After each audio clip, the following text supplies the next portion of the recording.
Greetings, PPLZs. Sardonic Media here. Cheers. And I'm going to say something that I know officially makes me old. They don't make them like they used to. What am I talking about? RPGs. Everything's this action RPG shit, or has a story that makes absolutely no sense, or is just completely and totally unfucking bearable. Even made me a judge. Oh man, I gotta tell you, I don't know what the transition to 3D did to RPGs, but the whole genre has just been raped to me. Something about most of the magic has just been sucked out of them. It's truly unbearable to me. So, in order to appease my nostalgia, I've decided to play one of my favorite games, an RPG that's 2D, Phantasy Star 4 for the Sega Genesis. But I realized that the hardcore fans are going to rally against me because I'm not going to be able to pick up all the references to the previous games because I didn't play them. I know. I know. Well, no time like the present. Phantasy Star 1. So I boot up this game, and I find out that my brother named Nero has just been killed by some dudes in white suits for trying to figure out what the fuck Lassek's plans were. He tells me that he was totally fucking useless, but maybe I should go find a guy named Odin so we can go kick his ass. I then swear revenge for my brother's death right in front of the guys in the white suits that just fucking killed him! Like, what the hell? Is this a brutal, evil regime that suppresses all dissent and blood feuds or not? And it wouldn't be like, it's not like it's hard. I just went outside and I found out that everything can pwn my ass. What the fuck? These people are totally incompetent. Where the hell did Lassek get these soldiers? So, I start wandering around the town and I run into one of them, literally, because I find out you just talk to people by just walking in front of them, not pressing a button. And oh no, they're prequel era clone troopers! No wonder they suck! God. Well, I guess at the very least, these clone troopers have CG that's marginally more impressive than Lucas's. So anyway, I start wandering the town some more, and I come across something that initially impresses me. That's right, this game has 3D dungeons. And it will drive you insane, because they all look like this. Just to prove this point to you, here's another dungeon. And another. And another. Notice the difference? Neither did fucking I! And everything looks the same. There are no distinguishing features on anything. You will get so easily lost. And then you'll find out the layout of the dungeon is something like this. And you'll cry. You will cry so hard. But the dungeons do get harder. They do. They start to look something like this. And there's no way you can find your way around these fuckers. Not unless you are mapping this shit out yourself or you are cheating and losing a player's guide. But I'll tell you what drove me insane every fucking time I went into a dungeon like this. And that's most of this game. It's this scenario.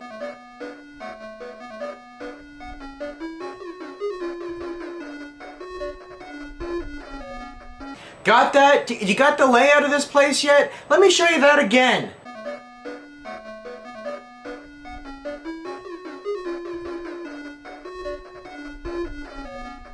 Every time you turn away from a wall, the wall disappears and gives you the impression that there was a hallway there. That drove me fucking mad. Because I'm anal retentive, I'll keep thinking that there was a passageway that I missed. And I'm trying to map out this place, and it did not, And the worst part of it is that there are actually secret passages in some of these dungeons. And there is no way for you to find them. No way aside from going up to each section of the wall and trying to walk through them. And every time you turn, that's another chance to get a monster. These dungeons drove me crazy. You have no idea. And that is not even the biggest buttfuck these dungeons gave me. That will come later.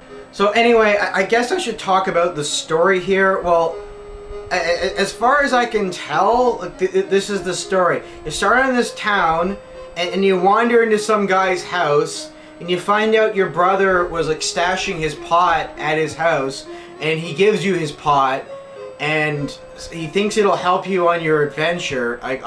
Honestly, I don't think giving someone pot would really help them do anything but sit around and play video game. Oh, yeah. So you ask around for Odin, you find out Odin's in this cave. He decided to go kill Medusa because she had some axe that he thinks he really needs, which he doesn't. That's not important right now. You go to find Odin, you find out he's been turned to stone. You ask around some more and you find out the cat had some medicine on it that could have cured Odin. Unfortunately, the cat is an asshole and didn't give it to him. Don't ask me why he was traveling with a sentient cat that's actually more deadly than he is. More on that later. But you're pretty much trapped here until you can figure out how to get past the douchebag guards that guard the spaceport and don't let anyone pass them. To do that, you have to go bother a shopkeeper 3 times for something that's for sale called secrets. And I know that this is not why 3 times? Who thought this was a good idea? Why would he tell me? I'm just one of his low-level functionaries. Where is Dr. Evil hiding? You'll have to torture me, I'll never tell you. Where's Dr. Evil hiding? Damn! 3 times. He's hiding in the secret volcano lair. Where's Dr. Evil's secret volcano lair? I spit at that question. Do I really have to ask you 2 more times? Go to hell, Powers.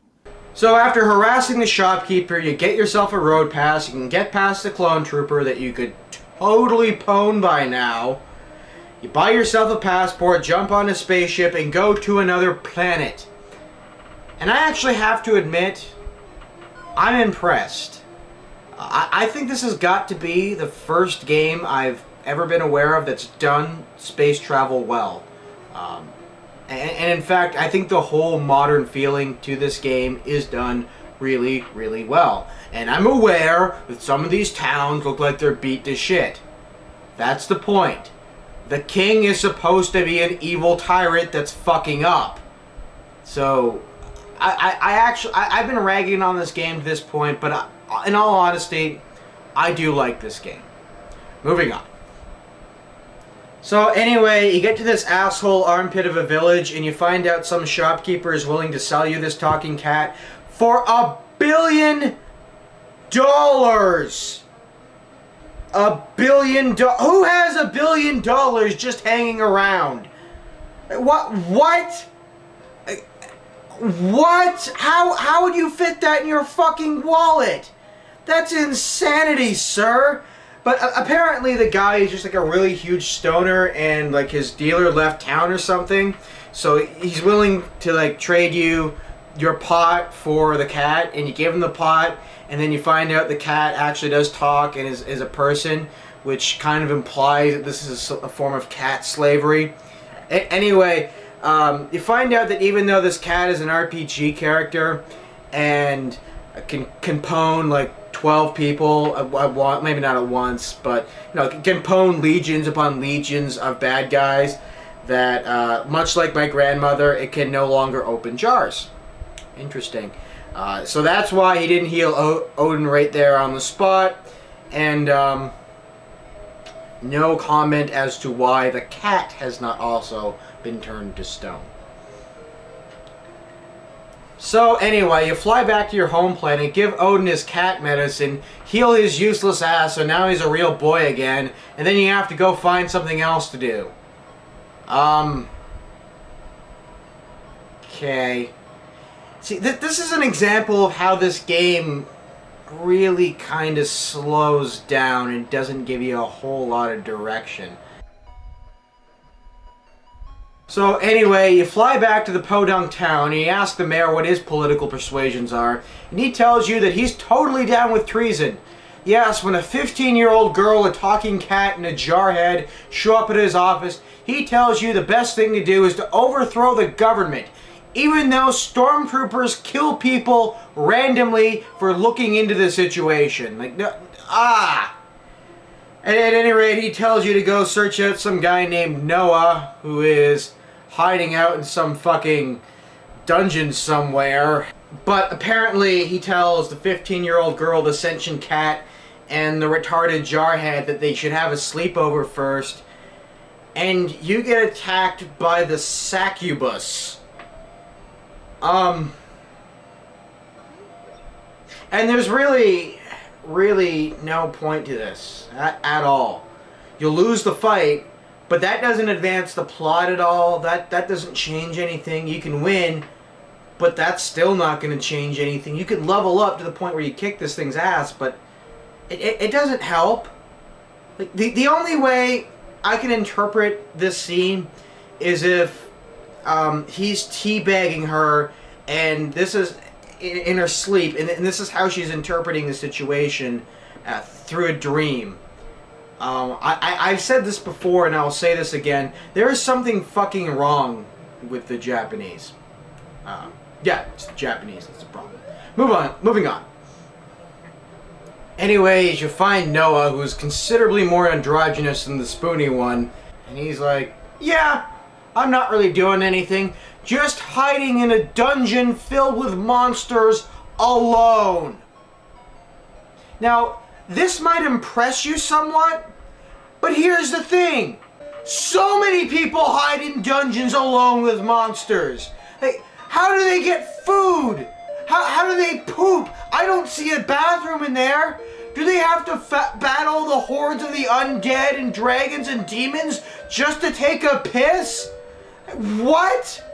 I felt like it was a badass all of a sudden. Now every idiot and psycho in the world is living in fucking dungeons? In fact, one guy is selling shortcake in fucking dungeons. He even comments on how bizarre it is that he's selling fucking shortcake in a fucking dungeon. Like, you know what this reminds me of?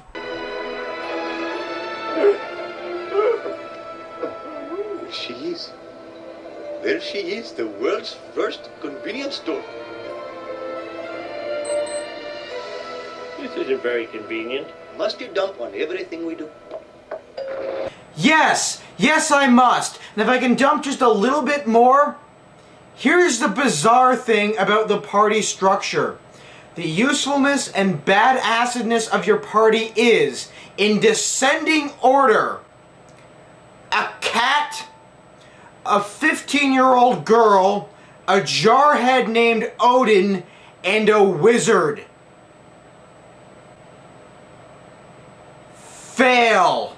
Anyway, the rest of the game is mostly you wandering around 3 planets looking for items that you think you might need at some point on the slimmest possible evidence given to you by random townspeople. And sometimes not even that. And believe me, you will need some of these items. The game is not beatable without them, and it's really, really easy to overlook these items. I would recommend playing with a player's guide. I know. Blasphemy. Eventually you'll find a robot that lets you pilot your own spaceship, and believe me, you'll need this because President Dick for Brains just shuts down the spaceport for reasons. Anyway, here's what really pissed me off. You get your own spaceship and you can fly to different planets, but you can only fly to one location on each planet. You've mastered interstellar travel, but you can't fly from city to city. Now some of you might be thinking, hey, maybe you have to have some kind of special runway or equipment to land the craft. No, it's in the middle of an open fucking field. What the hell? And this game will drive you nuts if you've missed something. You'll have to trek on foot from city to city to city to see if there's some hint, some clue you missed, and it's fucking